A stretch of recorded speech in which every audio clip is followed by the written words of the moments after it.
So, in this era where digital skills and remote work are a trend, you've chosen graphic design as your desired career choice, and taking the first steps feel overwhelming and you do not know the route to go.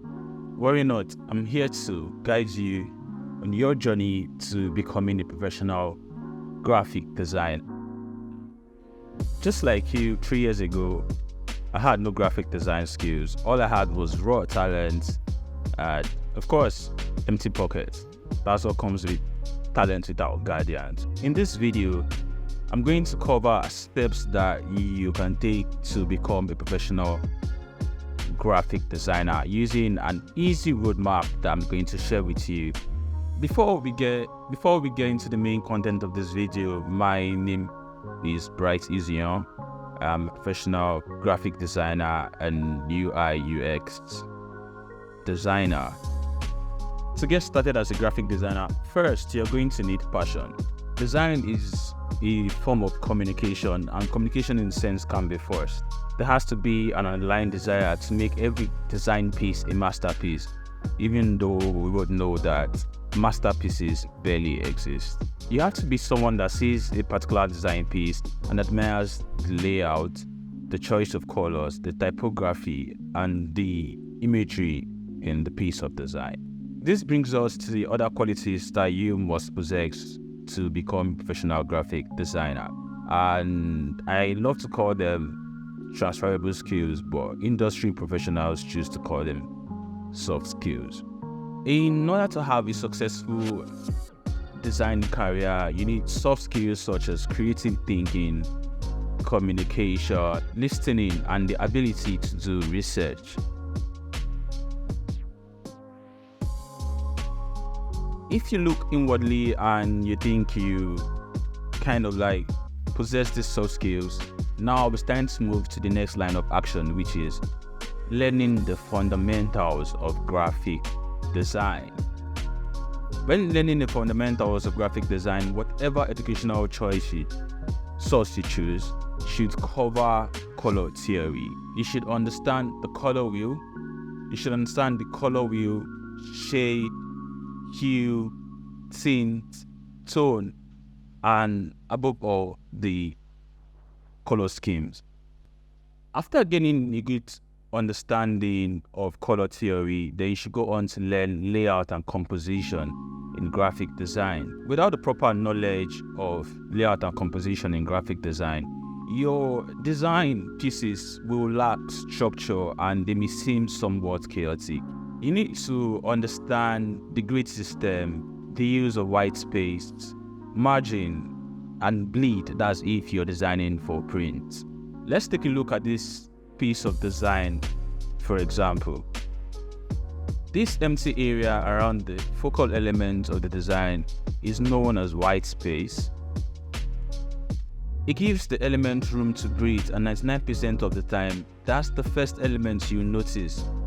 Every other element on this design has been aligned properly in a way that it doesn't look packed, and there is a reasonable amount of space around the design.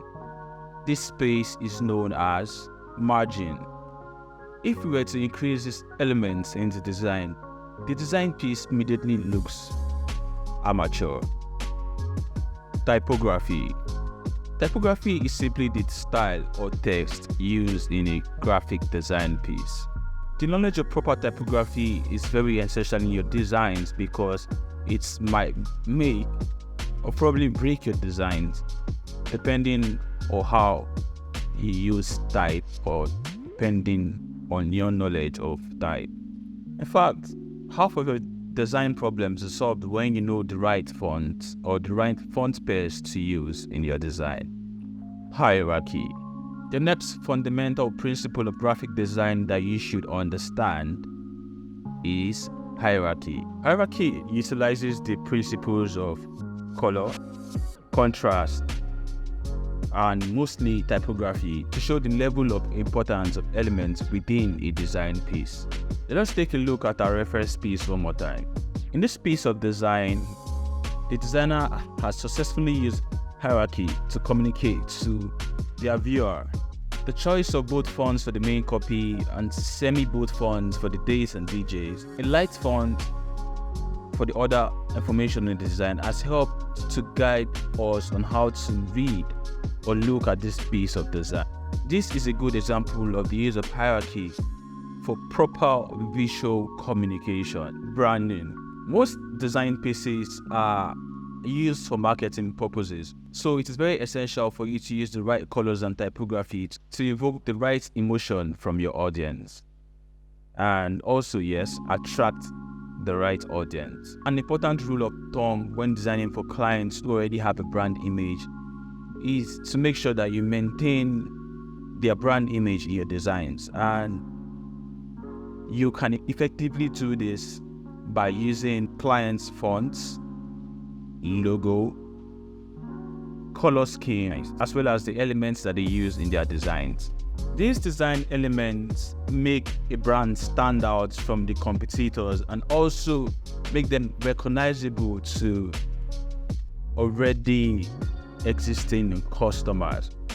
Colors, typography, and design styles play an important role in telling industries apart. That's why we find the use of red and yellow in the fast food industries, and of course this is definitely not by accident. Red triggers attention and appetite, while yellow on the other hand triggers and evokes a feeling of happiness.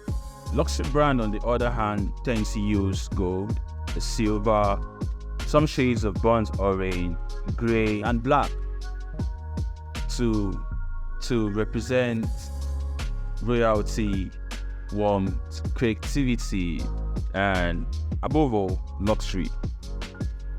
That seems to be a handful just for fundamentals. Yes, I get it. Don't worry, you get a hang of it as time goes on. Now that you understand design fundamentals and what makes a design piece work, now we have to go on to learn the softwares and tools used in designing. There's a handful of design softwares out there. We have the Adobe Suite, that's Adobe Photoshop, Adobe Illustrator, Adobe InDesign. We've got Sketch, we have Inkscape, we have CorelDRAW, and the list goes on.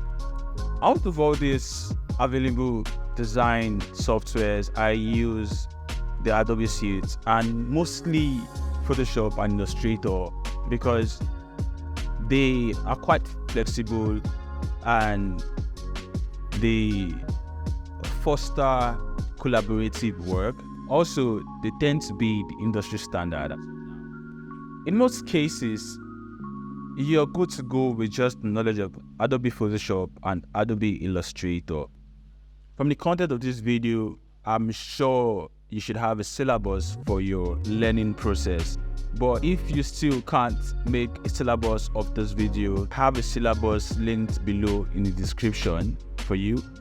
You can download it and use it for guidance while you embark on your graphic design journey. I appreciate you for staying to the end of this video, and I'll appreciate you even more if you click the like button and also subscribe to this channel, so whenever I post value-packed contents like this, you get notified. Thank you, and I hope to see you in my next video. Peace.